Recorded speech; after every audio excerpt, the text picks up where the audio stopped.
कभी सोचा है कि जापानी छात्र एक ही दिन में 100 से भी ज्यादा अक्षर कैसे याद कर लेते हैं, जबकि हमें एक फॉर्मूला याद करने में ही कई दिन लग जाते हैं। तो आज हम जापानी स्टूडेंट से प्रेरित 5 ऐसे जबरदस्त मेमोरी सिस्टम को समझेंगे जो हमारी याददाश्त को हमेशा के लिए बदल सकते हैं। चलिए इन जापानी मेमोरी सीक्रेट्स को अनलॉक करते हैं। ये एक ऐसा सवाल है जो हम सब कभी न कभी खुद से पूछते हैं। घंटों पढ़ाई करने के बाद भी जरूरी बातें दिमाग से निकल ही जाती हैं। ये बहुत फ्रस्ट्रेटिंग हो सकता है ना? लेकिन क्या हो अगर इसका जवाब और ज्यादा मेहनत करना है ही नहीं? और यही आज का मेन पॉइंट है। हम उन तरीकों को देखने जा रहे हैं जो सीखने के प्रोसेस को पूरी तरह से बदल देते हैं, जिससे कम समय में ज्यादा और बेहतर तरीके से याद रखने में मदद मिलती है। हमारी पहली 2 टेक्निक्स इस बात पर आधारित हैं कि जानकारी को हमारे दिमाग की 2 सबसे पावरफुल चीजों से कैसे जोड़ा जाए, एक तस्वीरें और दूसरा इमोशंस। समझ लीजिए ये मेमोरी की मजबूत नींव बनाने जैसा है। जापानी बच्चे मुश्किल कांजी अक्षरों को रट कर नहीं सीखते, वो हर अक्षर को एक कहानी या एक तस्वीर से जोड़ते हैं। वो स्पेलिंग नहीं रटते, बल्कि उसके पीछे की कहानी को याद रखते हैं। फर्क बिल्कुल साफ है। देखिए, एक तरफ है सिर्फ अक्षर और दूसरी तरफ है एक पूरी विजुअल कहानी। पेड़ के लिए जो कांजी अक्षर है वो सच में एक पेड़ जैसा ही दिखता है। यही विजुअल कनेक्शन याददाश्त को फौरन आसान बना देता है। और इसके पीछे सॉलिड साइंस है। हमारा दिमाग विजुअल जानकारी के लिए ही बना है। इसीलिए अगली बार जब नोट्स बनाएं तो टेक्स्ट के साथ छोटे मोटे डूडल या सिंबल जरूर बना लें। इस तरह आप अपने दिमाग की नेचुरल पावर का सही इस्तेमाल करेंगे। अब एक और पावरफुल कनेक्शन बनाते हैं इमोशंस के साथ। जापानी मेमोरी कोच बार बार एक ही चीज पर जोर देते हैं। इमोशन का मतलब है याद रखना।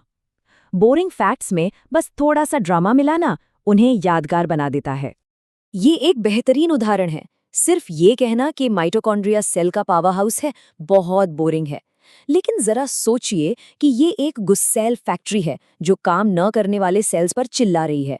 हो सकता है ये थोड़ा सिली लगे, लेकिन ये इमोशनल कहानी दिमाग में चिपक जाती है।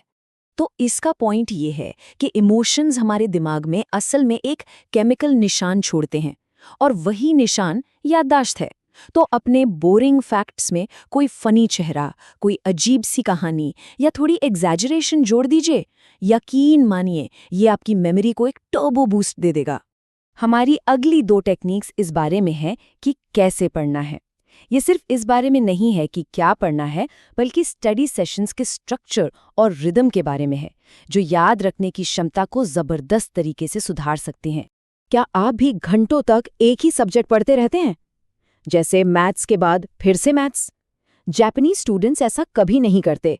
वो इस्तेमाल करते हैं इंटरलीव्ड प्रैक्टिस का, जिसमें वो सब्जेक्ट्स को आपस में मिक्स कर देते हैं। इसका तरीका कुछ ऐसा है, पहले मैथ्स, फिर हिस्ट्री, फिर फिजिक्स और फिर वापस मैथ्स पर।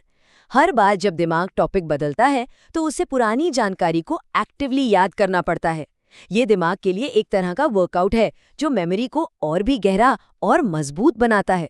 ये टेक्निक बहुत ही सिंपल है लेकिन असरदार है। जापानी नोटबुक्स में अक्सर हर पॉइंट के आसपास काफ़ी खाली जगह, मतलब वाइट स्पेस होती है, और ये सिर्फ साफ सुथरा दिखने के लिए नहीं है। यहाँ फर्क साफ नजर आता है। जब नोट्स भरे भरे होते हैं तो दिमाग के लिए जानकारी को प्रोसेस करना मुश्किल हो जाता है, लेकिन जब हर आइडिया के आसपास विजुअल गैप होता है तो ये दिमाग को एक तरह से सांस लेने की जगह देता है। इससे दिमाग जानकारी को बेहतर तरीके से ऑर्गेनाइज करता है और याद रखता है।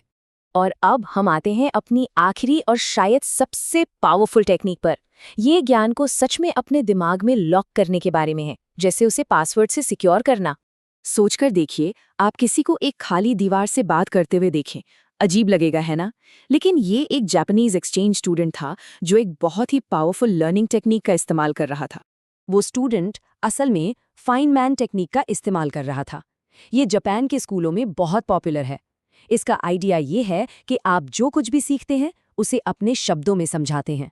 जब आप किसी कॉन्सेप्ट को किसी और को, भले ही वो एक दीवार ही क्यों न हो, आसान शब्दों में समझाने की कोशिश करते हैं तो आपको तुरंत पता चल जाता है कि आपकी समझ में कहाँ कहाँ गैप्स हैं।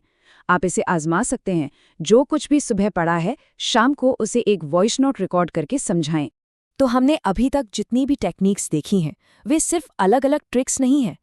जब ये सब साथ मिलती हैं तो ये याद रखने की कला में महारत हासिल करने के लिए एक पूरा सिस्टम बनाती हैं। तो चलिए फटाफट से इन 5 सीक्रेट्स को एक बार फिर देख लेते हैं। जानकारी को कांजी की तरह विजुअल से जोड़ें, बोरिंग फैक्ट्स में ड्रामा और इमोशन मिलाएं, अलग अलग सब्जेक्ट्स को एक साथ पढ़कर दिमाग को वर्कआउट कराएं, अपने नोट्स में विजुअल गैप्स का इस्तेमाल करें और आखिर में जो सीखा है उसे सिखाकर उस ज्ञान को हमेशा के लिए लॉक कर दें। आखिर में बस ये याद रखना है कि मेमोरी सिर्फ रटने के बारे में नहीं है, ये एक रिदम, कनेक्शंस और स्मार्ट टेक्निक्स के बारे में है।